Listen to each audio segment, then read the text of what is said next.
Hello students, let's discuss few literary terms and figures of speech.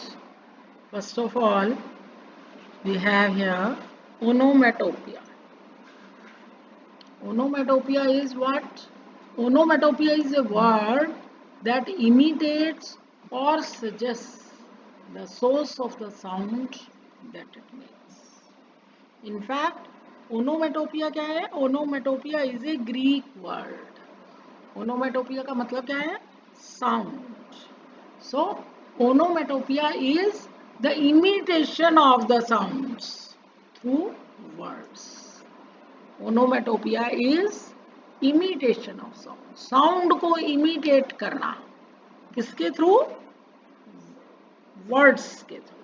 जैसे हिस, फिज, crackle, bang, rattles. हम यूं भी कह सकते हैं कि ओनोमेटोपिया का मतलब है जहां वर्ड की जो प्रोनाउंसिएशन है वो आपको मीनिंग, उस वर्ड का क्या है इसके बारे में आपको हिंट दे दे, इसके बारे में आपको बता दे. जैसे हिस, इसका मतलब वही साउंड जैसे स्नेक देता है. जैसे फिज, यही मीनिंग है इसका है. फिज का मतलब है क्रैकल. क्रैकल, क्रैकल वर्ड क्या इंप्रेशन दे रहा है? कि शोर मचाने वाला शब्द है ना. So this figure of speech is abundantly used in poetry and sometimes in prose also. Poetry में तो बहुत ज्यादा यूज करते हैं हम ऐसे वर्ड्स, प्रोज में भी यूज होते हैं, है ना. And it is produced commonly by association between verbal and non-verbal sounds than the direct duplication of one sound by the other.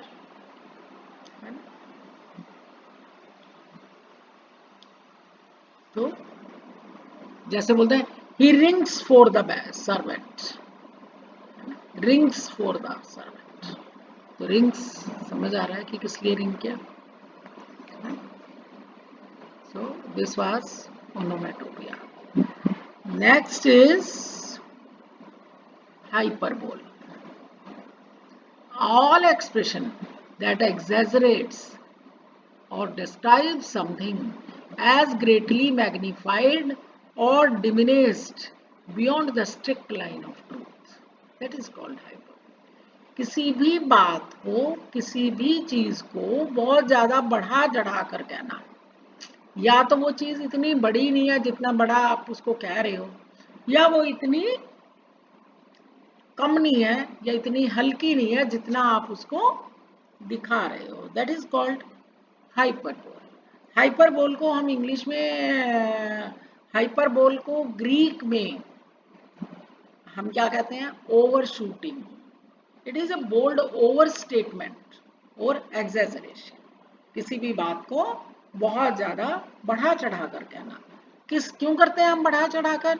ताकि हम अपनी बात को एक एक्सप्रेशन दे सकें, एम्फेसाइज कर सकें.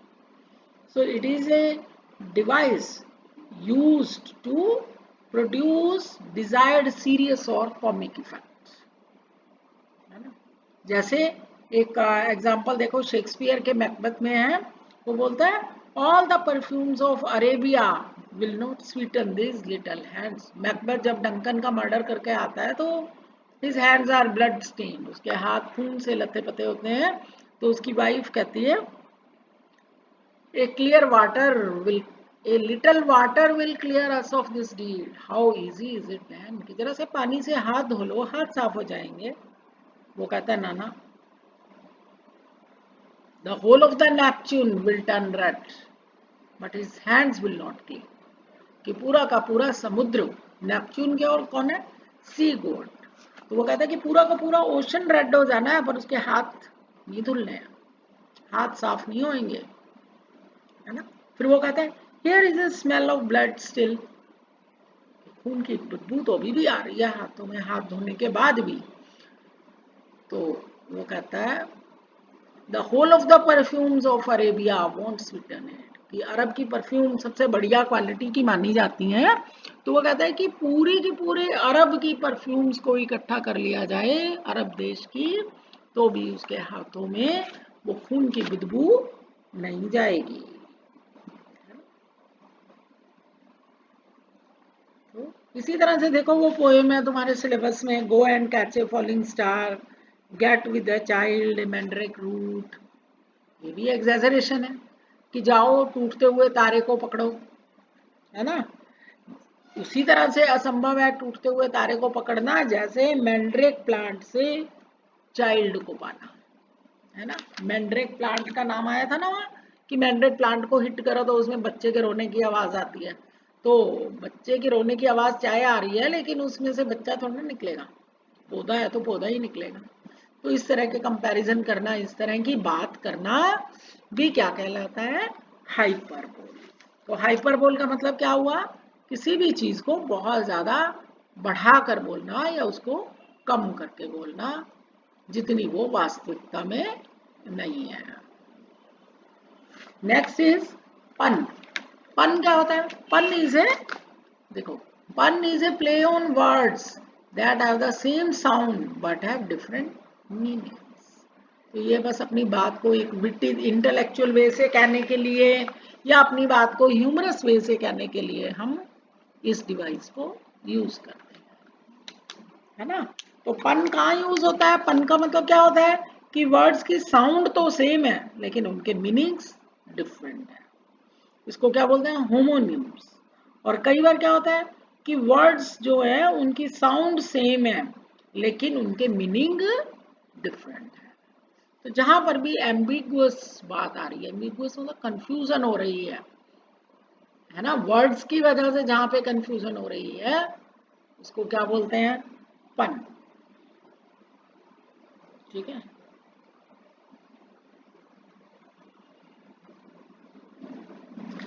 नेक्स्ट, नेक्स्ट क्या है आपके पास, सोनेट।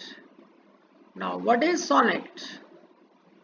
अगर हम सिंपल लैंग्वेज में बात करें तो sonnet is a poem of 14 lines with a definite rhyme scheme, है ना। चलो देखिए पहले क्या हम यहाँ पर बात कर रहे हैं, all sonnets are 14 lines long. Sonnet का मतलब है कि उस पोएम में 14 लाइन्स ही होंगी।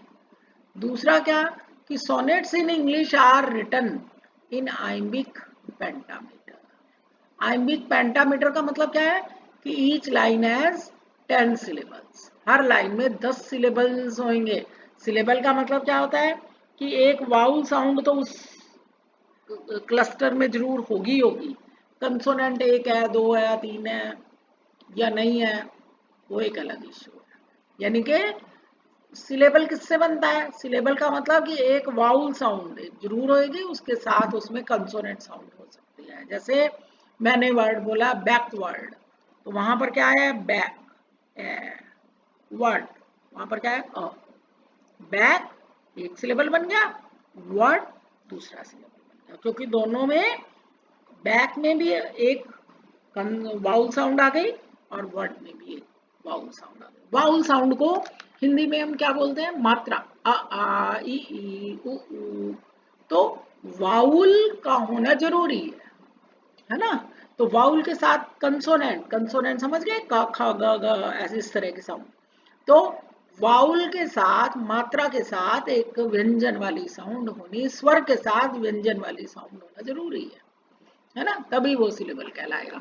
तो एक सिलेबल, तो इस तरह से 10 सिलेबल होंगे एक लाइन के अंदर, है ना। सिलेबल किससे बनेगा, साउंड्स, अपन साउंड्स के लेवल पे बात करते हैं, लिखे हुए अल्फाबेट्स के लेवल पे बात नहीं कर रहे हैं हम यहाँ पे। तो एक लाइन के अंदर कितने सिलेबल होंगे, 10। 10 में से पहले अनस्ट्रेस सिलेबल आएगा, फिर वहां पे स्ट्रेस सिलेबल आएगा। अनस्ट्रेस्ड का मतलब समझे कि वहां पर अपन अपनी ब्रेथ से जोर नहीं देते, एम्फेसाइज नहीं करते, और स्ट्रेस में करते हैं। जैसे देखो मैंने बोला how are you, how you, how you, how भी नहीं बोला, हाउ पे भी जोर नहीं डाला, आर पे भी जोर नहीं डाला, सिर्फ किस बात पे डाला, यू पे। तो हाउ भी अनस्ट्रेस्ड है, आर भी अनस्ट्रेस्ड है, सिर्फ you stressed, how you, how you. जैसे अपन कहते हैं I am fine, I am fine, I पे भी जोर नहीं डाला, एम पे भी जोर नहीं डाला, फाइन पे डाला। तो पहले दोनों अनस्ट्रेस्ड हुए, फाइन स्ट्रेस्ड। ठीक है। तो इस तरह से अब यहाँ पर आइम्बिक पेंटामीटर किसको कहते हैं कि भी उस लाइन में 10 सिलेबल होंगे जिसमें से पहला अनस्ट्रेस्ड होगा, दूसरा स्ट्रेस्ड होगा। तो इस तरह से दो दो सिलेबल का एक ग्रुप बनेगा और ऐसे 5 ग्रुप बन गए तो वो पेंटामीटर कहलाएगा। और ये पैटर्न कि पहला सिलेबल अनस्ट्रेस्ड आना है, दूसरा स्ट्रेस्ड आना है, फिर अनस्ट्रेस्ड आना है, फिर स्ट्रेस्ड आना है, फिर अनस्ट्रेस्ड आना है, फिर स्ट्रेस्ड आना है, फिर अनस्ट्रेस्ड आना है, फिर स्ट्रेस्ड आना है। तो that is what iambic pentameter. तो सोनेट्स जो इंग्लिश में लिखे जाते हैं वो किस में लिखे जाते हैं? Iambic pentameter. ठीक है। तीसरी बात कि sonnets they follow a pre determined rhyme scheme. Rhyme scheme समझ गए कि पीछे जो साउंड्स मैच करती हैं, that is called rhyme scheme. The rhyme pattern determines if the sonnet is Petrarchan. Petrarchan को अपन इटालियन भी कहते हैं, मिल्टोनिक सोनेट भी कहते हैं, या वो सोनेट क्या है? शेक्सपियरियन और स्पेंसेरियन, और इसको अपन इंग्लिश सोनेट भी कहते हैं। पेट्रार्कन सोनेट को हम क्लासिकल सोनेट भी कहते हैं। अब देखो डिफरेंस क्या है, पेट्रार्कन सोनेट या इटालियन सोनेट या मिल्टोनिक सोनेट या क्लासिकल सोनेट में क्या होता है कि होंगी तो 14 लाइन्स ही, लेकिन उसमें डिवीजन क्या होगा? 8 लाइन का एक ग्रुप बनेगा, 6 लाइन का एक ग्रुप बनेगा। पहले 8 लाइन का ग्रुप होगा, फिर उसके बाद 6 लाइन का ग्रुप होगा। 8 लाइन के अंदर पोएट ने अपने जिस भी टॉपिक पे बात कर रहा है, जिस भी सब्जेक्ट पे बात कर रहा है वो बात करेगा, अपनी फीलिंग्स बताएगा वगैरह वगैरह। और जो नीचे की 6 लाइन है उसमें वो ऊपर 8 लाइन में जो कुछ भी उसने कहा है उसके ऊपर वो कमेंट करेगा, है ना। जैसे ऑड ऑन हिज ब्लाइंडनेस एक मिल्टन का सोनेट है, तो जिसमें उसको लगता है कि मैं 44 इयर्स का हो गया अभी, और अभी मैंने आधी लाइफ की जर्नी भी नहीं कंप्लीट की थी कि मेरी आई साइट चली गई, तो गॉड नाराज होंगे कि भैया मैंने उसने गॉड ने जो मेरे को gift the, gift of writing poetry, उसका मैं यूज ही नहीं कर पाया। आपके सिलेबस में भी है ये वाली, है ना पोएम, ये वाला सोनेट आपके सिलेबस में है। तो कि गॉड मेरे को क्या कहेंगे, वो मेरे को कहीं डांटे नहीं कि उस गॉड ने मेरे को इतनी